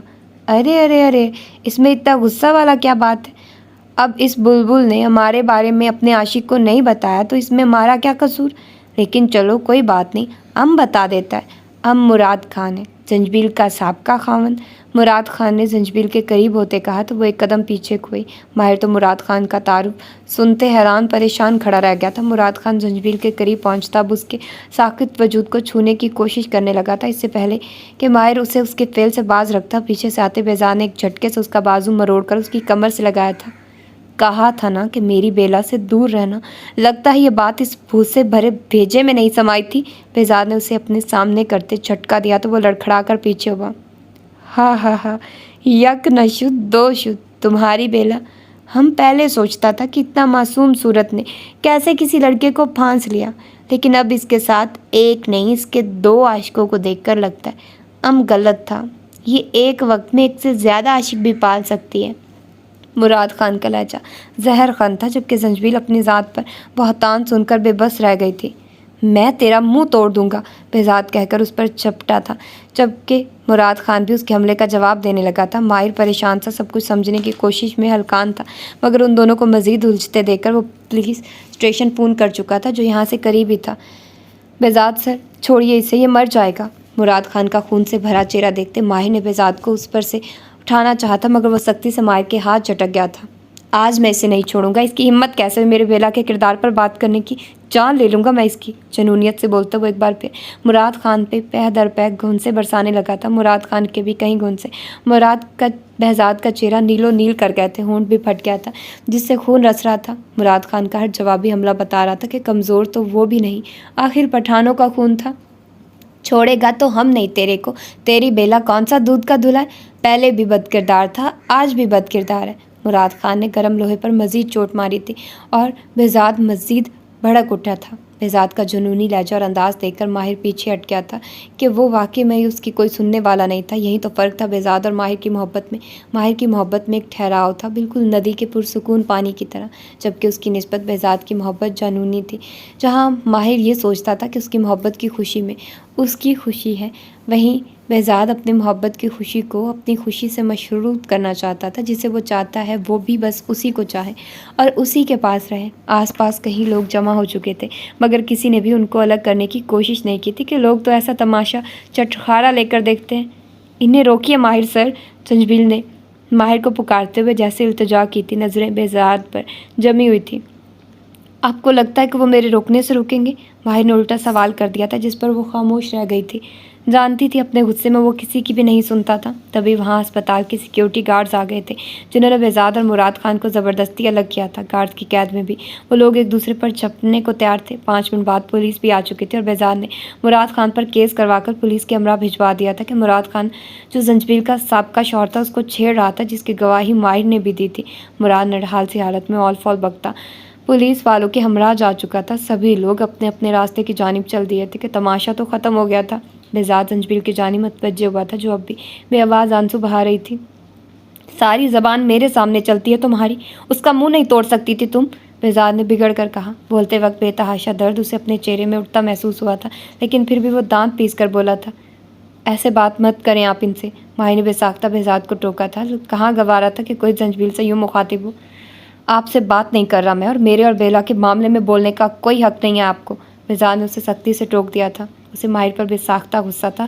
यूँ तो मोहब्बत का दम भरता था और सामने खड़ा वो शख्स जब संजबीर को बेइज्जत कर रहा था तो मुंह से खड़ा था। वो नहीं जानता था कि माहिर उसकी तरह मार धाड़ से ज़्यादा सुलझे अंदाज में बात संभालने की कोशिश करता था। ये अलग बात है कि यहाँ मार धाड़ की ही ज़रूरत थी। उसके अंदाज पर माहिर लब भींच गया था। आपको भी कोई हक नहीं है मुझसे या इनसे यूँ बात करने का। संजबीर भी फट पड़ी थी। दिल पहले ही उसके चेहरे के नील और होंठ से रसते खून को देखकर तकलीफ में डूब रहा था और ऊपर से वो रोब झाड़ रहा था। तो उस नामुराद को हक हासिल था तुम्हारे बारे में बकवास करने का, जिसके सामने तुम मुंह में दही जमाए खड़ी थी। शौहर था तो तलाक भी तो दे चुका है, तो फिर क्यों बार बार तुम्हारे रास्ते में आ जाता है? पुलिस के पास नहीं जा सकती थी तुम? बेजार ने सख्त लहजे में उससे बाज पुरस की थी। मगर आपने तो कहा था कि आपके शौहर का इंतकाल हो चुका है। बेजाद की बात सुनकर एक बार फिर वो अपना सवाल दोहरा गया था। मैंने ऐसा कभी नहीं कहा माहिर सर। बेजाद का हाथ पकड़कर वो उसे अंदर की जानिब ले जाती बोली। उसके जवाब पर माहिर का ज़हन मज़ीद उलझा। लेकिन उस दिन आपने कहा था कि अबरीश के बाबा का इंतकाल हो गया। माहिर ने उसे याद दिलाया तो वो एक कमरे में पहुंचकर उसकी बात को नज़रअंदाज कर गई। बेजाद का हाथ वो छोड़ चुकी थी। डॉक्टर आप इनको देख लें प्लीज़, मुझे अब घर जाना चाहिए। सामने मौजूद टेबल के पीछे बैठे डॉक्टर को देखकर कहती वो जाने को मुड़ी थी। और फिर तुम कहती हो कि तुम्हें मुझसे मोहब्बत नहीं। अपने पीछे बेजाद की मुस्कुराती आवाज़ सुनकर वो रुकी और उसकी जानी पलटी। ये मोहब्बत नहीं, सिर्फ तरस है, वो भी इसलिए कि ये खून सिर्फ मेरी वजह से बहा है और मैं नहीं चाहती कि मेरी वजह से मज़ीद किसी को तकलीफ़ हो। एक नज़र उस पर डालकर स्पाट अंदाज में कहती वो बाहर निकल गई थी। डॉक्टर अब बेजाद का चेकअप करने के बाद अब उसे मेडिसिन लिख कर दे रहा था। मुझे नहीं चाहिए दवाई। नुस्खे को वहीं छोड़कर वो ये जा वो जा। उसके अंदाज पर डॉक्टर कुछ हैरत ज़दा हुआ था। ये आप मुझे दीजिए, माही ने खजल से अंदाज में कहते नुस्खा थामा और डॉक्टर की फ़ीस अदा करके बाहर की जानिब बढ़ा। सामने ही बेजाद उसे तेज़ कदमों से चलता नजर आ गया, मगर जंजबील नज़र नहीं आई थी। वो शायद टैक्सी लेकर जा चुकी थी, क्योंकि आई तो वो बेजाद की गाड़ी में थी। बेजाद सर, माहिर पीछे से उसे आवाज़ लगाता उसके करीब पहुंचा था। मुझे इस वक्त किसी से कोई बात नहीं करनी, बेजाद ने बेतासुर लहजे में कहा। तेज़ कदमों से चलता वो बाहर की जानिब बढ़ रहा था। आप जंजबील को पहले से जानते हैं? माही ने पूछा तो वो रुका और उसकी तरफ पलटा। इस वक्त वो पार्किंग में खड़े थे। आपको बताना मैं ज़रूरी नहीं समझता, बेजार ने दो टोक कहा तो माही ने बेसाख्ता गहरा सांस भरकर रह गया। आप जंजबील को तंग क्यों कर रहे हैं? वो नहीं रहना चाहती आपके साथ, माही ने संजीदा से लहजे में जताया। हम दोनों एक दूसरे से बेतहाशा मोहब्बत करते हैं मिस्टर माहिर सदीकी। अभी वो नाराज़ है मुझसे, मगर इसका ये मतलब नहीं कि वो मुझसे मोहब्बत करना छोड़ चुकी है। उसकी मेरे लिए मोहब्बत कभी ख़त्म नहीं हो सकती और ये बात आपको आज महसूस हो ही गई होगी, नहीं? सर से लहजे में बोलता वो सवालिया हुआ, जिस पर माहिर की नज़रों के सामने संजबील की बिखरी हालत और रोती आंखें घूम गई। जब उसे बेजाद के मरने की इत्तला मिली थी और फिर स्ट्रेचर पर मौजूद बेजाद के साकित वजूद से किया गया उसका इकरार भी तो वो भूल नहीं सकता था। उसका दिल तस्दीक कर गया था कि जंजबील आज भी बेजाद की मोहब्बत के दायरे में है और मोहब्बत के दायरे को तोड़ना कभी किसी के लिए मुमकिन नहीं होता, बशर्त ये कि वो मोहब्बत सच्ची हो। और वो जानता था कि जंजबील की मोहब्बत झूठी हरगिज़ नहीं थी, लेकिन बेजाद के सामने वो इस बात का हरगिज़ इकरार नहीं कर सकता था कि ये उसके बस से बाहर था। क्या आप सच में जंजबील से मोहब्बत करते हैं? भाई ने न जाने किस सोच में डूबकर पूछा था, मगर वो बेजाद को हंसने पर मजबूर कर गया था। उससे मोहब्बत में पहल मेरी तरफ से हुई थी और फिर गुजरते वक्त के साथ उसे मेरी मोहब्बत से मोहब्बत होने लगी थी। तब तो हम दोनों मोहब्बत का मतलब भी बहुत अच्छे से नहीं जानते थे, लेकिन एक दूसरे के लिए हम लाज़िम मुलज़ूम थे। आपको शायद मालूम हो, बानो कुदसिया कहती हैं, अगर कोई औरत खुद तुम्हारी तरफ रजू करती है तो फिर तुम पर फ़र्ज़ है कि उसकी खातिर मर जाओ, क्योंकि कोई औरत तब तक किसी मर्द में दिलचस्पी नहीं लेती जब तक वो मर्द उसकी नज़रों में दुनिया के तमाम मर्दों से अजीम ना हो। खैर, तब मैं मर्द था ना, वो औरत के वो दौर हमारी बलोगत का था, लेकिन तब भी वो और मैं एक दूसरे से मोहब्बत करते थे। और आज तो वक्त बहुत बदल गया। आज मेरे मरने की खबर सुनकर वो सारी नाराज़गी भुलाकर खुद मेरे पास आई थी और उसने कहा था कि वो अब कभी मुझसे दूर नहीं होगी। इससे तुम अंदाज़ा लगा सकते हो कि वो मुझसे कितनी मोहब्बत करती होगी। अगर वो मुझसे नफ़रत करती तो मेरे मरने से भी उसे कोई फ़र्क नहीं पड़ता, लेकिन उसे मेरे मरने से भी फ़र्क पड़ा, और मेरी ये छोटी मोटी चोटों से भी। मुस्कुराते लहजे मुझसे जताता वो आखिर में उसके हाथ में पकड़े डॉक्टर के नुस्खे की तरफ इशारा कर गया था, जिस पर माहिर वो नुस्खा हाथ की मुट्ठी में दबोच चुका था। अगर इतनी ही मोहब्बत थी तो आज उनके और आपके रास्ते अलग क्यों हैं? उनका एक अदद शौहर भी जिंदा है, जिसके बारे में मुझे बताया गया था कि वो मर चुका है। न चाहते हुए भी माहिर ने तंज किया था, जिस पर बेजाद का चेहरा सपाट हुआ था। आपसे किसने कहा था कि जंजबील का शौहर मर चुका है? वो बेवा नहीं है? बेजाद ने चौंक कर उसे फिर से वहीं रट लगाते देकर पूछा था। संजबील ने खुद बताया था कि वो मर चुका, और ये भी कि अबरीश की पैदाइश से पहले उनकी तलाक हो चुकी थी और अबरीश के बाबा भी मर चुके थे। भाई ने बताया तो वो सोच में पड़ गया। बात कुछ अजीब थी, लेकिन संजबील को झूठ बोलने की क्या ज़रूरत थी? आपको गलत फहमी हुई होगी, घर जाइए आप। अगले पल वो लापरवाही से कहकर उसके हाथ से नुस्खा लेता अपनी कार की तरफ बढ़ गया था। उसे जाते देखकर माए ने भी अपने कदम गाड़ी की तरफ बढ़ाए थे। आज जो कुछ हुआ था वो सब उसके असाब पर बहुत गहरा गुजरा था और अब बस वो कमरा नशीन होना चाहता था। और ये थी इसकी सेकंड एपिसोड। होप सो कि आप लोगों को पसंद आई होगी। और मुझे लग रहा है ना तो बुराक उसका बेटा और ना ही अब्रिश उसकी बेटी है, तो मतलब अभी तक वो दोनों गैर शादीशुदा हैं। तो ये बच्चे किसके हैं ये तो एक मिस्ट्री है, तो ये अब बाद में पता चलेगा। और माजी में क्या हुआ ये भी एक मिस्ट्री है, तो ये भी आगे पढ़ने से ही पता चलेगा, क्योंकि चीज़ें टाइम लेती हैं और टाइम के लिए पढ़ना ज़रूरी होता है। मतलब हम जब तक इसको पढ़ेंगे नहीं तो हमें पता नहीं चलेगा कि आगे क्या होगा। तो इसके लिए आपको और मुझे इंतज़ार करना पड़ेगा। तो देखते हैं फिर इसकी नेक्स्ट एपिसोड में कि क्या होता है। अपना ढेर सारा ख्याल रखिएगा, मुझे दुआ में याद रखिएगा और अपना फीडबैक देना मत भूलिएगा। अल्लाह हाफिज़।